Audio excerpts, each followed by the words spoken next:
I have a video showing you what our Bible curriculum is going to be for this semester. Now, Bible, history, science, geography, I'm trying to think,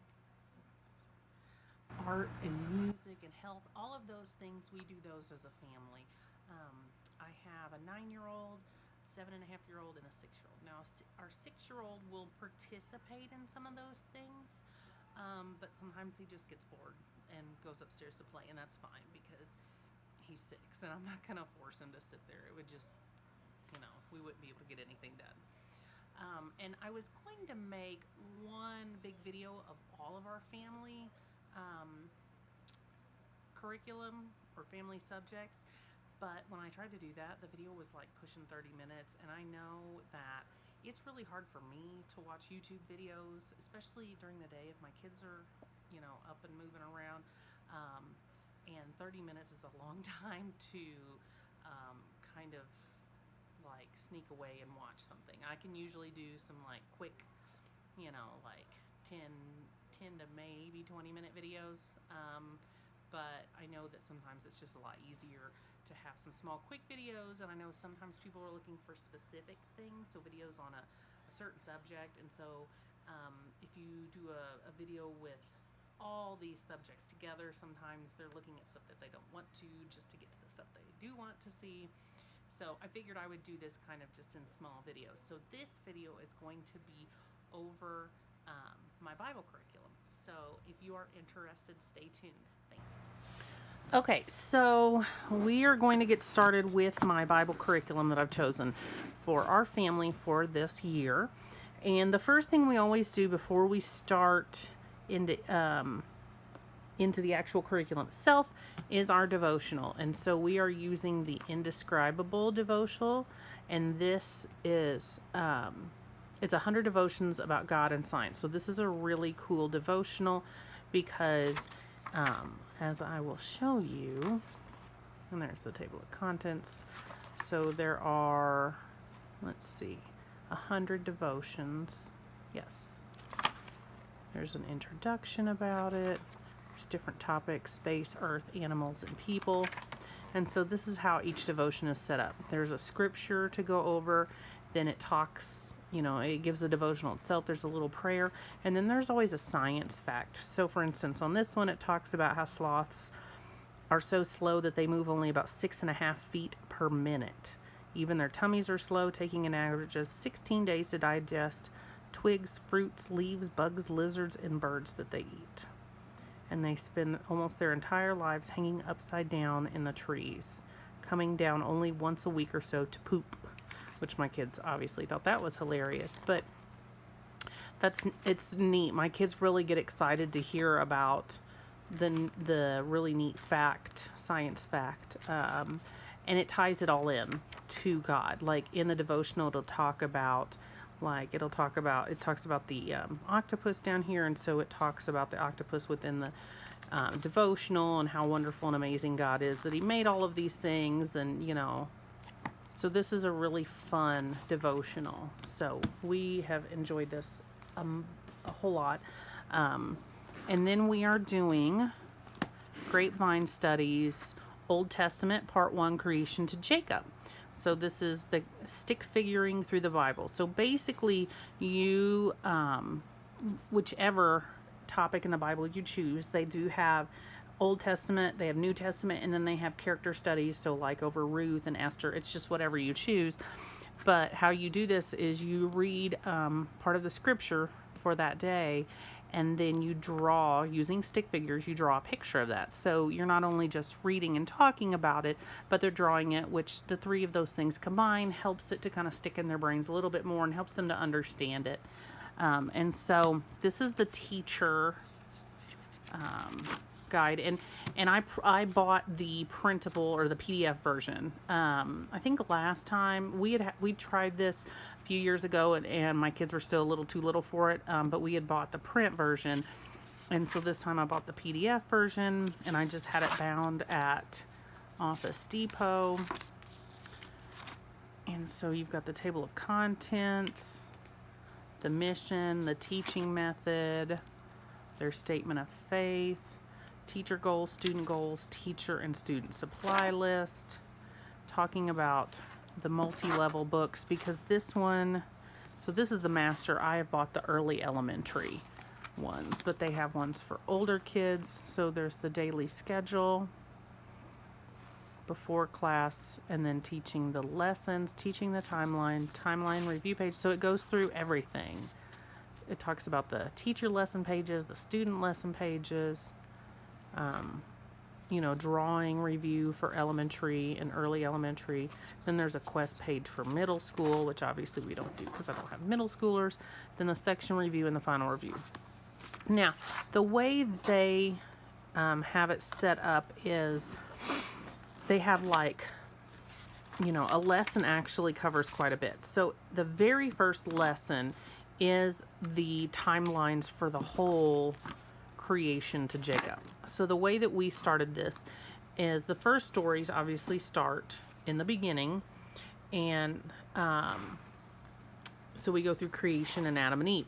So we did that timeline first, and then instead of doing the timeline about Noah, the flood, the Tower of Babel, and Job, we will do those right before we do the lessons on those. And then you've got Abraham, Isaac, Jacob, and Jacob's children. So we've done this. This was our first lesson, that timeline. And then it talks about the lesson goals and key points of all the stories. And then we moved in, see, this was middle school, and I don't need to do that, but then we moved into this.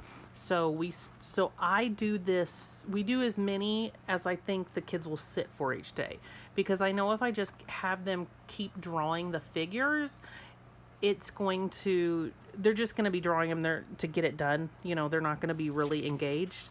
So for us, since my oldest is in 3rd right now, I read the scripture, which was Genesis 1:1.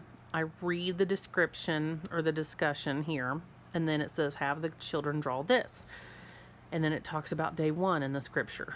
So on the first day, we did these 4. We did creation, or well, the very first part, which was in the beginning, and then we did day 1, day 2, and day 3. And then we just stopped. And they have, I'll show you in their student workbooks how the boxes are laid out.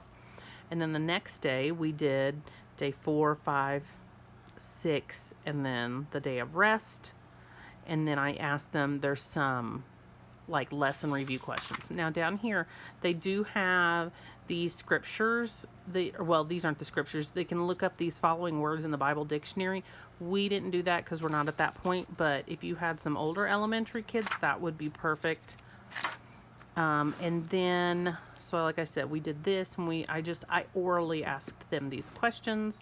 And then the next day we did the student review page, which is basically, they draw a picture that from the story that they liked, that part of the story that they liked the most for that week. And then there's some more middle school stuff, which we didn't do. And then we get into the next lesson. So there's a little bit of a timeline review. So you remember in the beginning, and then creation, and then we get into Adam and Eve. And so I really just do each day. I don't go by like, this is lesson 3 and we do all of lesson 3 in one day. We do this every day. So I just do a little bit each day. Sometimes we can get through more. It just depends on, you know, my kids' moods and how they are that morning. Sometimes they're just so crazy and wound up that we can only get through a little bit. But, you know, my goal for them is to understand what we're doing and to remember remember these stories. And so it's not about getting through all of it by a certain time. So that's the teacher's manual. And then each one of my kiddos has their own book. And so I'll show you my oldest's.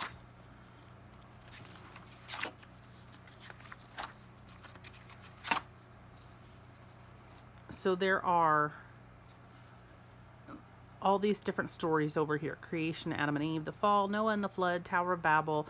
And there's a section review, Job, Abraham, Isaac, and Jacob, and a final review. And then after this, we will just move on to part 2 of the Old Testament. I haven't purchased that yet. So this is his timeline for the first few stories that we're covering. And you can see we haven't done these yet because we haven't gotten to Noah. Right before we start on Noah, which I think will actually be tomorrow, we will do this because I think we've gotten through all of Adam and Eve and all of that good stuff, but I'll have to double check. So here's his pictures. So there's 2 on each page. So you can see creation. And I don't like fuss at them to like do their best as far as drawing. I mean, obviously I want them to do their best, but I don't critique them in their drawing. You know, the drawing is really just for it to stick in their brains. It's not about it looking a certain way. And my son enjoys drawing. Sometimes he gets a little carried away, wants to draw like Darth Vader and Luke's, you know, having a lightsaber fight down here. And I'm like, dude, okay, this didn't happen in Genesis, so we need to, you know, save that for a different piece of paper. And so you can see kind of what his look like. And this one, this was supposed to be over here, so we just skipped that part. But this is what it looks like. And he did do some writing. Some of it's in yellow, whatever. I mean, let's see. Oh, okay, so see the next thing that we're going to cover. So we talked about the fall and what the repercussions of that were. And then tomorrow we're going to start on God's promise and provision. And then there'll be the review of all of that. And then we will get to Noah and the flood. So we will do this tomorrow, probably just this, and then Tuesday will be this, and we might even get to do this Tuesday, which is a review of that story, and then the beginning of the timeline would be Wednesday, and then we would go into this. So that's what that looks like. And so that is and all 3 of these look the same. There are some you can get them to where they're blank or they're lightly drawn in, and where the child just traces. So if you have like maybe a 3 or 4-year-old that does pretty well tracing but wouldn't necessarily be great at drawing on their own, you could get the traceable versions and they could trace along with you if you were doing this with your family. And so that is what we are doing for our Bible this year. So if you have any questions, you can just post them in the comment box below.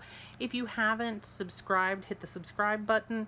And thanks for watching, and I will see you all again next time. Bye.